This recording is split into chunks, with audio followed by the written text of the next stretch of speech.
ceux que je n'ai pas encore salués. C'est toujours une grande joie de me présenter à vous ici et de revenir dans ce lieu. Vous le savez, je garde toujours d'excellents souvenirs de ce passage ici à Codognan. Voilà, je voudrais partager avec vous deux textes qui vont être la base de notre message. Le premier texte est tiré de la deuxième épître de Paul aux Corinthiens, au chapitre 5, versets 17 à 20, quelques versets, qui dit ceci: « Si quelqu'un est en Christ, il est une nouvelle créature. Les choses anciennes sont passées, voici toutes choses sont devenues nouvelles. Et tout cela vient de Dieu qui nous a réconciliés avec lui par Jésus-Christ, qui nous a donné le ministère de la réconciliation. En effet, Dieu était en Christ, il réconciliait le monde avec lui-même, en ne chargeant pas les hommes de leurs fautes, et il a mis en nous la parole de la réconciliation. Nous sommes donc des ambassadeurs pour Christ. » Et le deuxième texte, dans Éphésiens chapitre 6, verset 19, deux versets. « Priez pour moi afin que lorsque j'ouvre la bouche, la parole me soit donnée pour faire connaître avec assurance le mystère de l'Évangile. C'est pour lui que je suis ambassadeur dans les chaînes. Priez que j'en parle avec assurance, comme je dois en parler. » Dans le monde de la diplomatie, l'ambassadeur est une personne chargée d'une mission, celle de représenter un État auprès d'un autre. L'ambassadeur, qu'on peut aussi nommer son Excellence, n'agit ni ne parle en son propre nom, mais au nom du pays qu'il représente. Il est nommé en France particulièrement par le président de la République au Conseil des ministres sur proposition du ministre des Affaires étrangères. Donc il fait office d'intermédiaire entre une nation et le gouvernement dont il est le porte-parole. L'ambassadeur vit donc au milieu d'un peuple sans pour autant lui appartenir. Et cela est aussi vrai, et c'est là que Paul nous interpelle dans ces deux textes, pour l'enfant de Dieu, car de par sa nouvelle nature, en Christ, il fait partie d'un peuple dont le royaume est à venir. Je le dis dans ma prière tout à l'heure, il est considéré par Pierre comme un étranger et un voyageur sur cette terre parce qu'il a une habitation ailleurs. L'enfant de Dieu devenu ambassadeur est donc censé agir et parler en analogie avec la pensée de Christ, comme Paul l'écrit aux chrétiens de Philippe, je le cite, « que votre attitude soit identique à celle de Jésus-Christ. » Là déjà, je suis repris. Ce n'est pas toujours le cas. Et je ne me pose pas forcément toujours la question, lorsque j'agis ou que je réponds, que Jésus aurait fait ou que Jésus aurait dit. J'agis, puis après je me dis, zut, Jésus aurait certainement pas fait ça, ou Jésus aurait certainement pas dit ça. Mais le comportement de l'ambassadeur que je suis en Christ s'inspire donc de Jésus. C'est une évidence, de ses sentiments, de ses propos. Et c'est pour ça que l'apôtre Paul pourra écrire cette parole terrible en même temps. Ce n'est plus moi qui vis, c'est Christ qui vit en moi. Et nous avons ici une responsabilité terrible. Et en même temps, une responsabilité qui est possible, puisque Jésus nous demande d'être des ambassadeurs. Ceci dit, n'est-ce pas en même temps, quand on pense à cela, dramatique pour l'Évangile et son message, lorsque le Seigneur est discrédité à cause de représentants non soumis à sa parole. En effet, nombreux sont les incroyants qui repoussent aujourd'hui Dieu à cause d'agissements, d'attitudes ou de propos qu'ils ont entendus, attitudes et propos inconvenants produits par des enfants de Dieu, peut-être mal affermis ou qui se laissent encore dominer par les œuvres de la chair. Je ne tire pas à boulet rouge sur ces personnes-là, bien évidemment, mais il y a des conséquences évidentes. Pierre écrira d'ailleurs dans cet esprit, il ne faut pas qu'il en soit ainsi. Je me souviens, il y a quelques semaines, j'étais chez un commerçant à Saint-Jean-du-Gard, et on discute un petit peu de tout, de rien. Il se trouve que ce gars-là était le fils d'un copain de classe. Et il ne savait pas, et je dis, oui, ton papa, j'étais à l'école avec lui. Ah bon, etc. Donc ça nous a permis de parler encore un peu. Et puis je lui dis qui j'étais et ce que je faisais.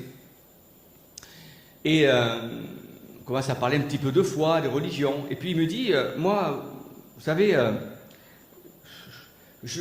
pourquoi pas Dieu, mais quand je vois dans le village des gens qui vont au temple, par exemple, et qui, dans la semaine, je sais ce qu'ils font, moi, je peux pas. Je peux pas, il y a quelque chose qui ne va pas. Vous voyez, il avait capté quelque chose. Hein. Normalement, ils devraient faire pas ce qu'ils font. Et ça fait mal. Ça fait mal. Et lorsque Jacques dit « Il ne faut pas, mes frères, qu'il en soit ainsi », particulièrement, Jacques le dit en conclusion d'un développement assez fort sur le membre le plus difficile que nous ayons à maîtriser, la langue. Et si on se rafraîchit la mémoire, que dit Jacques? Il dit « La langue, aucun homme ne peut la dompter, c'est un mal qu'on ne peut pas maîtriser, elle est pleine d'un venin mortel. » Un venin mortel. Par elle, nous bénissons Dieu, notre Père, et par elle, nous maudissons les hommes faits à l'image de Dieu. De la même bouche sortent la bénédiction et la malédiction. Et c'est là qu'il dit, il ne faut pas, mes frères et sœurs, qu'il en soit ainsi. Et il s'interroge, une source fait-elle jaillir par la même ouverture de l'eau douce et de l'eau amère? Sous-entendu, bien sûr que non. Un figuier peut-il produire des olives ou une vigne des figues? Vous êtes bien placé pour le savoir ici, hein? Bien sûr que non. Aucune source, dit-il, ne peut produire de l'eau salée et de l'eau douce en même temps. Lequel parmi vous est sage et intelligent, dit-il? Qu'il montre par un bon comportement ses œuvres empreintes de douceur et de sagesse. Nous comprenons donc cette évidence que l'ambassadeur de Christ n'est plus crédible quand il parle de son Dieu et que ses actes sont en contradiction avec la foi qu'il est censé professer. N'oublions pas que les gens autour de nous nous regardent avant de nous entendre et de nous écouter. Et ils auront d'autant plus envie de nous écouter qu'ils auront vu quelque chose en nous qui les aura frappés. Et dans ce monde difficile, dans ce monde égoïste, égocentrique, violent, nous avons à aimer, nous avons à être dans l'honnêteté, nous avons à dire notre position par rapport à telle ou telle chose qui vont certainement et forcément trancher. Quand Jésus dit « vous êtes la lumière », ce n'est pas pour éclairer un lieu qui est déjà éclairé. Une lumière sert à éclairer un lieu qui est obscur. Quand Jésus est venu, il est venu éclairer ce monde de ténèbres. Nous sommes aussi dans le même monde. Mais Jésus n'est plus là, l'Esprit est en nous.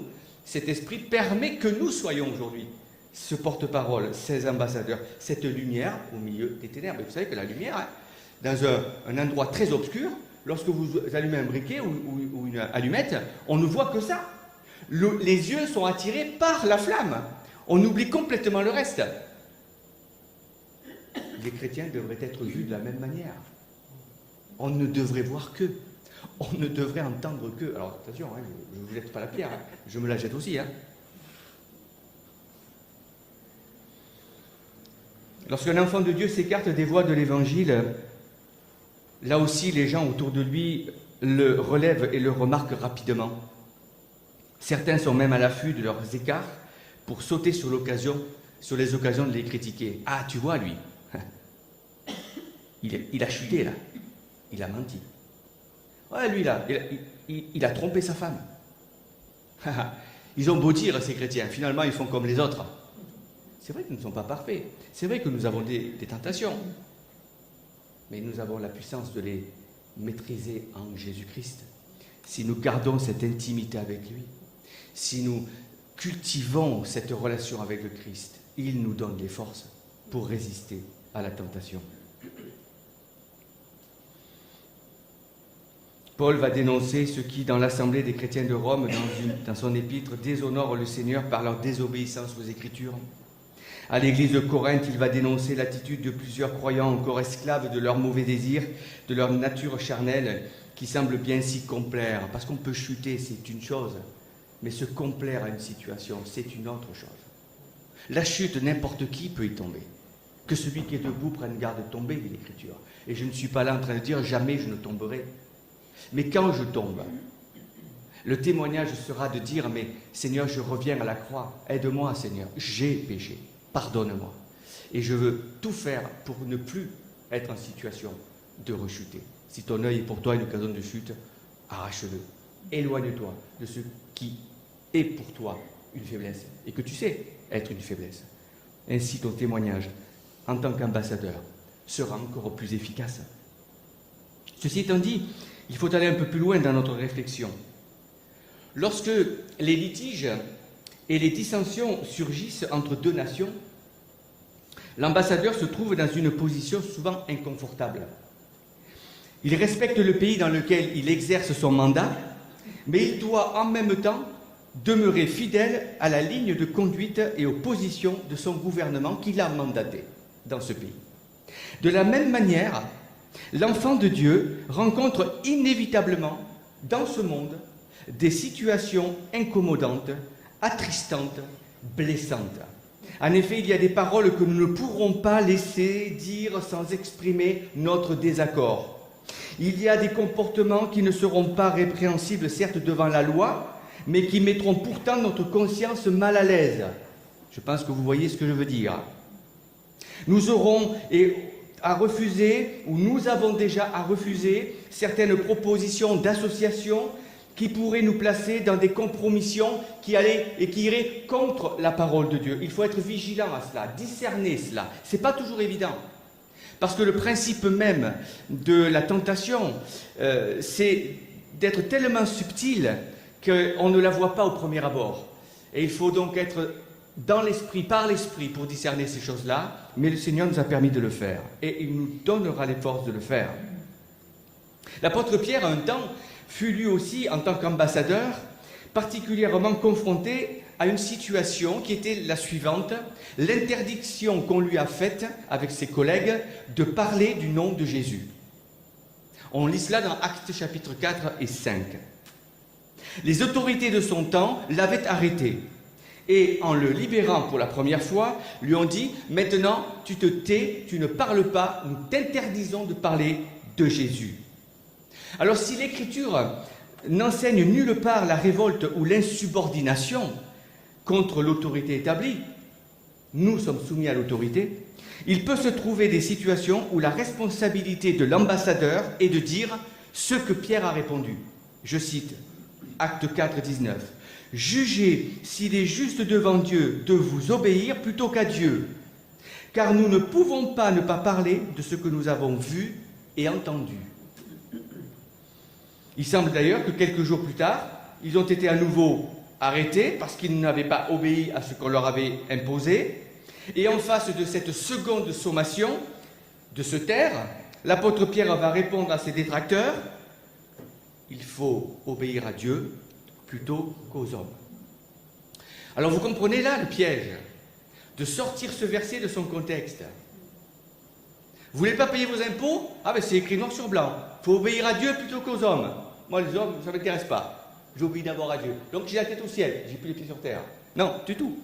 C'est uniquement dans ce cas particulier, exceptionnel, unique dans les évangiles, et c'est les actes des apôtres, c'est la vie de l'Église, où le nom de Jésus est attaqué parce qu'on interdirait d'en parler.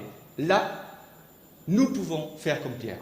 Si un jour on nous interdit de parler du nom de Jésus. Et vous savez qu'il y a des textes aujourd'hui dans l'Écriture que, en tant que pasteur, mes collègues, etc., s'ils le disent, s'ils les lisent, peuvent aller même en prison. Ça a été, il y a eu des cas comme cela, sur l'homophobie en particulier. Nous ne sommes pas là pour comment dire, donner le bâton pour nous faire battre, n'est-ce pas? Mais il y a des moments où il faut dire les choses. Et en les disant, on peut, en France aujourd'hui, être contraint de se taire, ou en tout cas qu'on nous dise de nous taire. Alors cette liberté prise par les apôtres était motivée, nous l'avons compris, par le fait qu'on les empêchait de parler de Jésus, et c'est uniquement et seulement dans ce cas que Pierre a pu répondre avec autant d'aplomb, il faut obéir à Dieu plutôt qu'aux hommes. Restons attentifs à cela, surtout dans les temps qui vont venir. En même temps, s'ils s'étaient tus, parce qu'on leur avait dit de se taire, nous ne serions peut-être pas là aujourd'hui. Je ne minimise pas la puissance de Dieu, bien évidemment, qui aurait pu faire autre chose et amener son plan différemment, ou avec quelqu'un d'autre, j'entends. Mais vous comprenez le principe. Si, en tant qu'ambassadeurs, nous nous taisons, parce que nous avons peur de parler, même de choses dont on ne risque rien, finalement, eh bien, comment la génération d'aujourd'hui qui arrive, les jeunes, pourront-ils entendre parler si nous ne prononçons pas la vérité de l'Évangile? Dans le monde entier, Dieu n'a jamais donné le nom d'aucun autre homme par lequel nous devions être sauvés. C'est Jésus-Christ et Jésus-Christ seul que nous annonçons encore aujourd'hui. Alors la responsabilité de l'ambassadeur va se traduire magnifiquement à travers un témoignage des chrétiens de l'église de Thessalonique, à qui l'apôtre Paul écrit, je cite 1 Thessaloniciens 1, versets 7 à 8, je dis, vous êtes devenus un modèle pour tous les croyants de la Macédoine et de l'Achaïe. En effet, non seulement la parole du Seigneur a retenti depuis chez vous en Macédoine et en Achaïe, mais c'est aussi partout que votre foi en Dieu s'est fait connaître, de sorte que nous n'avons pas besoin d'en parler. Qu'est-ce qui pousse l'apôtre Paul à faire cet éloge à ces chrétiens de Thessalonique?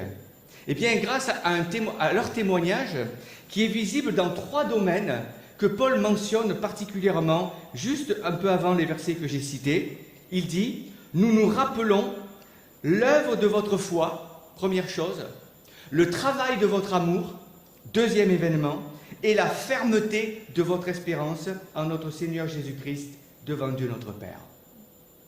3 qualités qui permettent à l'ambassadeur d'être à la hauteur de ses responsabilités. Première qualité, ou première situation, l'œuvre de votre foi. Il s'agit d'abord de l'œuvre accomplie par la grâce de Dieu, bien sûr, dans le cœur et dans la vie. Nous le lisons dans la seconde lettre aux Thessaloniciens lorsque Paul dit ceci, « C'est pourquoi aussi nous prions continuellement pour vous, afin que notre Dieu vous juge digne de la vocation, qu'il accomplisse par sa puissance tous les desseins bienveillants de sa bonté et l'œuvre de votre foi, pour que le nom de notre Seigneur Jésus soit glorifié. » Il faut noter l'importance de la foi. En effet, l'Écriture affirme que sans la foi, il est impossible de lui être agréable. Donc il faut donner la priorité à la foi, qui se concrétise par une pleine confiance en Dieu dans tous les domaines de notre vie. Confiance qui sous-entend aussi dépendance. On a parlé avec Xavier et notre sœur, là, en aparté, où on s'est rendu compte que, avec notre situation moderne, où nous avons tous les conforts possibles et inimaginables, et en particulier dans le domaine médical, quand nous sommes malades, nous n'avons pas forcément le réflexe de foi de prier Dieu, mais le réflexe que nous avons, c'est de sortir la carte vitale. Et c'était pertinent, ce que nous disions. C'est vrai, c'est juste. Et à ce titre, la foi est attaquée, même dans nos milieux, même dans ma vie, en fait. Est-ce que je fais confiance à Dieu, ou est-ce que je fais confiance aux hommes? Je ne dis pas qu'il ne faut pas se soigner, attention, hein, vous comprenez bien le message. Hein. Voilà. Dieu se sert aussi de cela pour que nous puissions. Mais quelle est la priorité, finalement? Qu'est-ce que je mets derrière cela?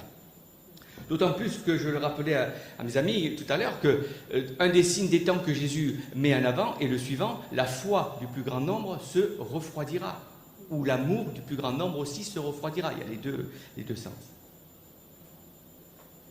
La foi. La foi, c'est laisser Jésus à la bonne place de ma voiture.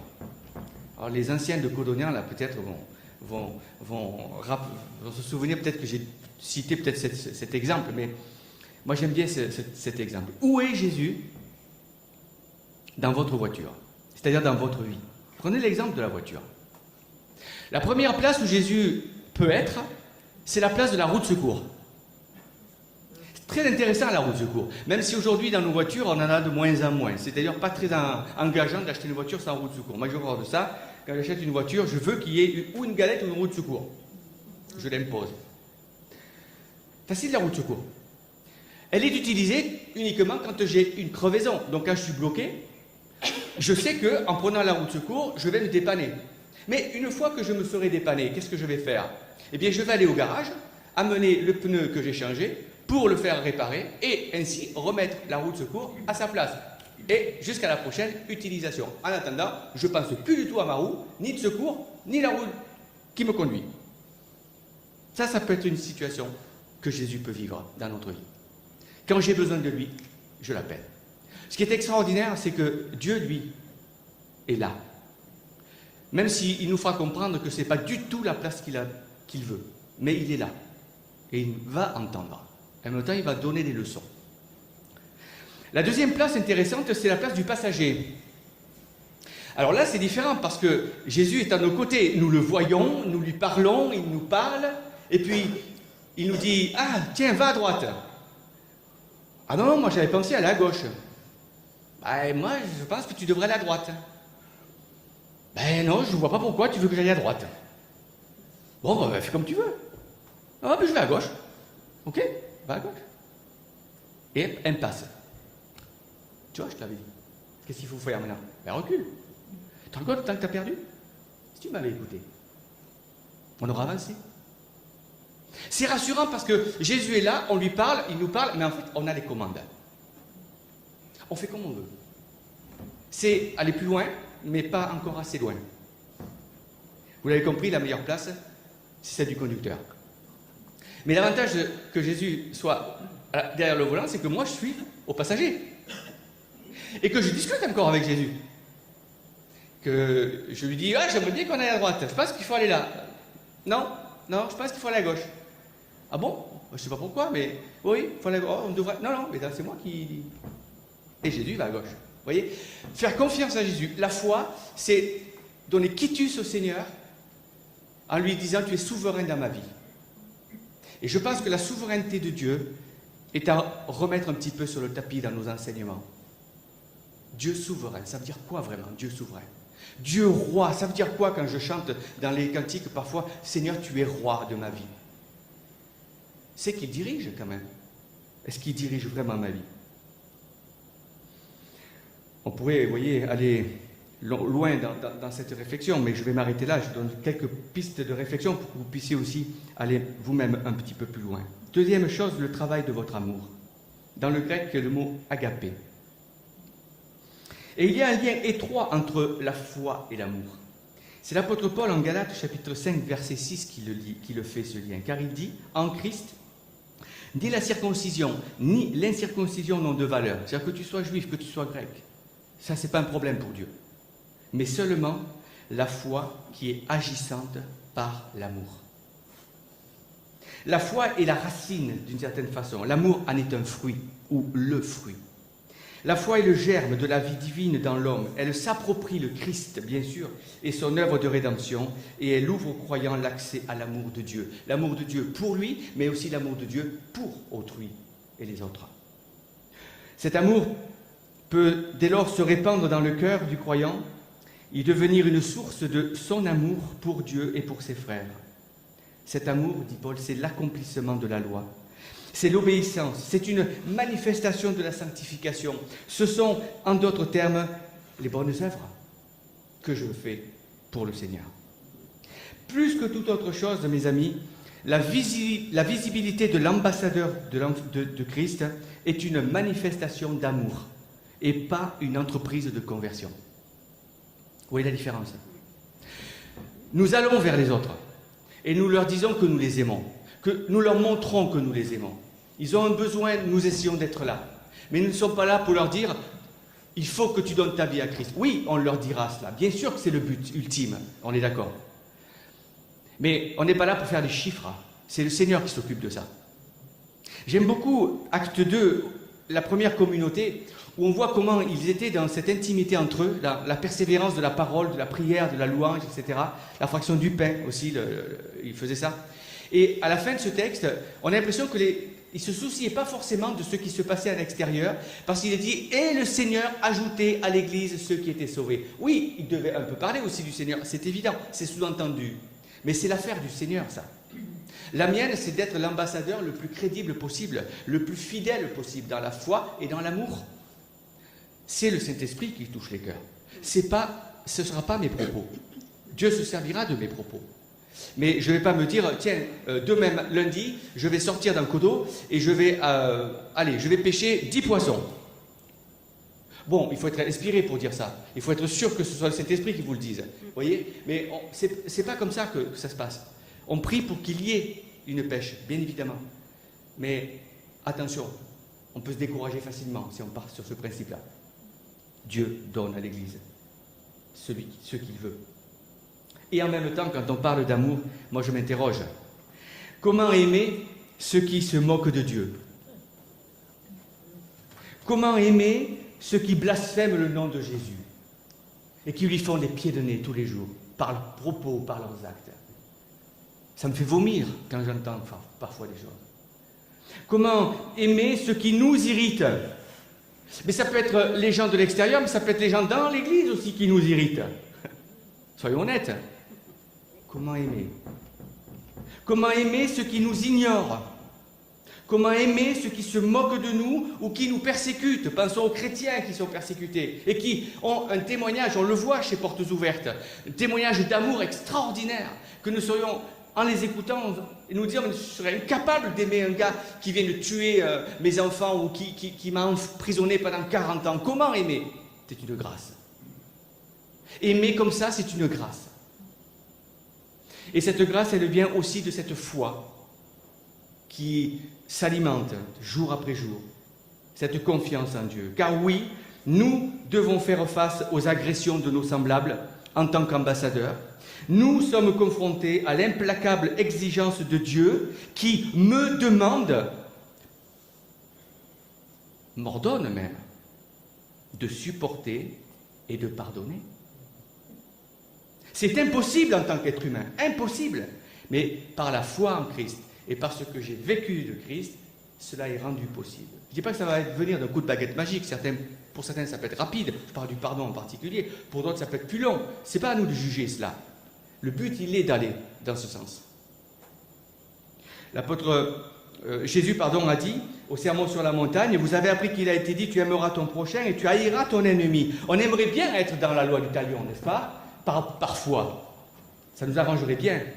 Mais moi, je vous dis, aimez vos ennemis, bénissez ceux qui vous maudissent, faites du bien à ceux qui vous haïssent, priez pour ceux qui vous maltraitent et qui vous persécutent, afin que vous soyez fils de votre Père. J'ai envie de dire, afin que vous soyez ambassadeurs du Père. Quel témoignage que de répondre à la haine par l'amour. Paul ne responsabilise-t-il pas l'Église de Corinthe lorsqu'il leur écrit « Maintenant ces 3 choses demeurent, la foi, l'espérance et l'amour, mais la plus grande de ces choses, c'est l'amour, que nous avons vu être aussi une conséquence de la foi, bien évidemment. » Et quand je citais tout à l'heure le verset de Jésus, « L'amour du plus grand nombre se refroidira, signe des temps de la fin », quand nous voyons ce que nous voyons aujourd'hui, à tous les étages, à tous les niveaux, l'amour est bel et bien refroidi. Et il a été transporté, transformé par l'égocentrisme, par le chacun pour soi, par la violence, par la haine, par le mépris, que nous voyons tous les jours dans les journaux se manifester. C'est un signe qui ne doit pas nous tromper. Mais ce n'est pas aussi pour autant dire « Ah ben c'est bon, ça doit arriver, donc on va laisser tomber ». Non. Nous, en tant qu'ambassadeurs, nous devons montrer de l'amour. Et enfin, avant de terminer, la fermeté de votre espérance, dernier événement ou qualité que Paul met en avant aux Thessaloniciens.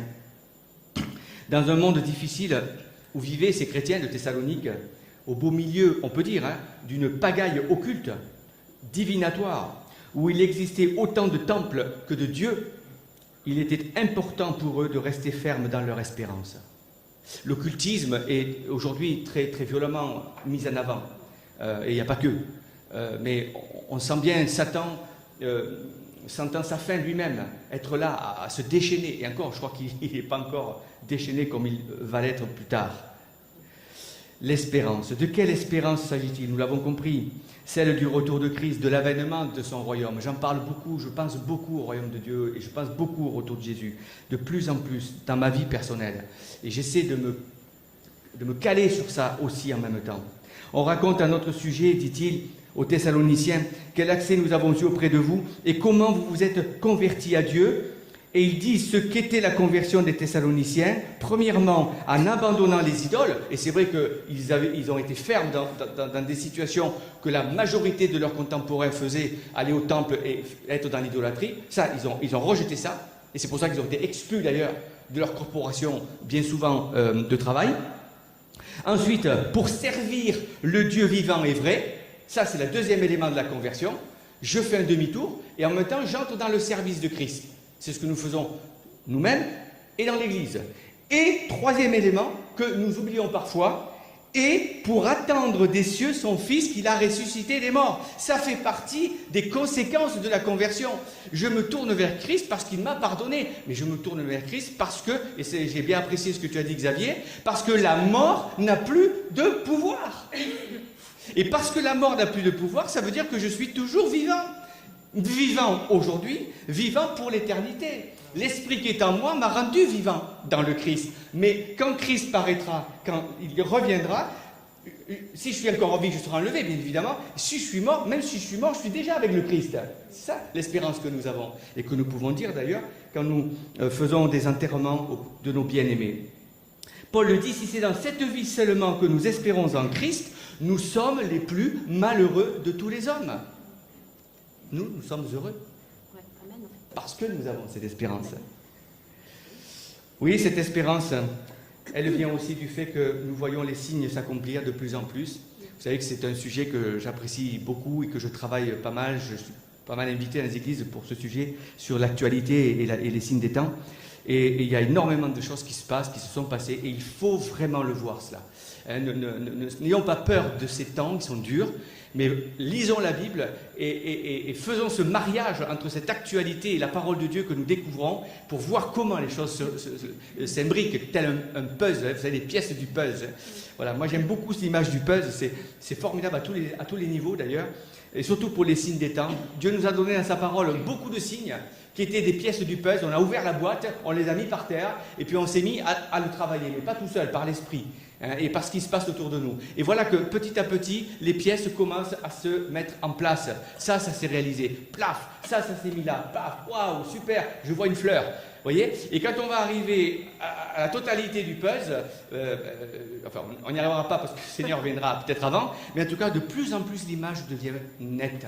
Ça, c'est ce que l'Esprit veut nous dire et veut nous rassurer. Quand ces choses arriveront, dit Jésus, redressez votre tête, votre délivrance approche. Voilà ce que nous attendons. Voilà notre espérance. Alors il me faut conclure. Face à tous ces challenges, mais aussi à tous ces dangers qui guettent l'ambassadeur, il est impérieux et responsable, me semble-t-il, de se défier de soi, de renoncer à soi-même avec la plus grande énergie et fermeté, pour laisser toute la place à celui qui va tout nous donner. Et c'est Jésus qui le dit d'une manière incroyable, je trouve pertinente. Si quelqu'un veut venir après moi, c'est-à-dire être un ambassadeur, qu'il renonce à lui-même, qu'il se charge de sa croix et qu'il me suive. Dans ce monde où le climat ambiant, nous l'avons dit, est celui de l'humanisme, de la rébellion contre Dieu et du chacun pour soi, renoncer à soi-même, je pense, est bel et bien une attitude à contre-courant que nous allons devoir montrer. C'est une situation difficile à vivre. C'est peut-être la chose en tant que chrétien et enfant de Dieu que j'ai de plus en plus de mal peut-être à faire, à renoncer à moi, tant les tentations sont là pour que le moi soit devant. Mais ce n'est pas le moi qui doit être devant, c'est le lui. Vous voyez ce que je veux dire? Il faut qu'il croisse, disait Jean-Baptiste quand il voyait Jésus venir se faire baptiser, et que je diminue. Voilà ce que signifie renoncer à soi-même et laisser toute la place au Seigneur Jésus, qui nous dit, et je terminerai par ce verset, « Je suis le cep, vous êtes les sarments. Celui qui demeure en moi et en qui je demeure porte du fruit, tel des ambassadeurs, car sans moi, vous ne pouvez rien faire. » Rien. Voilà, c'est bien compris. Donc n'essayez pas de faire sans Jésus, Parce que vous ne ferez rien. Rien pour lui, mais tout pour vous. Or, nous, ce que nous voulons, c'est tout faire pour lui.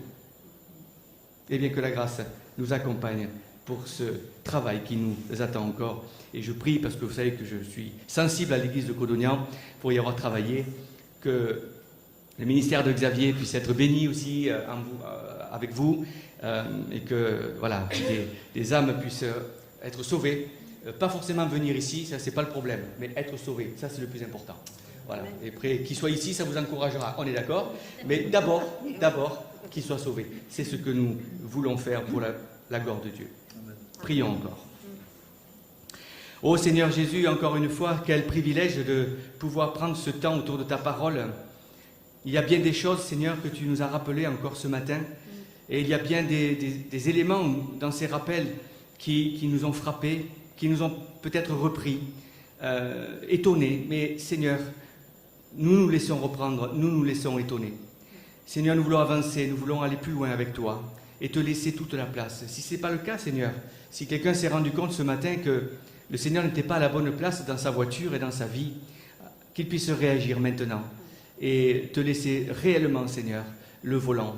Parce que toi, Seigneur, tu sais ce que tu fais. Et ce que tu fais pour chacun de nous, même si nous ne le comprenons pas sur le moment, c'est le meilleur. Et nous le comprendrons, Seigneur, un jour. Oui, gloire à toi. Et je te prie pour mes frères et sœurs ici, bénis-les, renouvelle-les dans ta grâce. Dans le nom de Jésus, je veux te prier. Amen.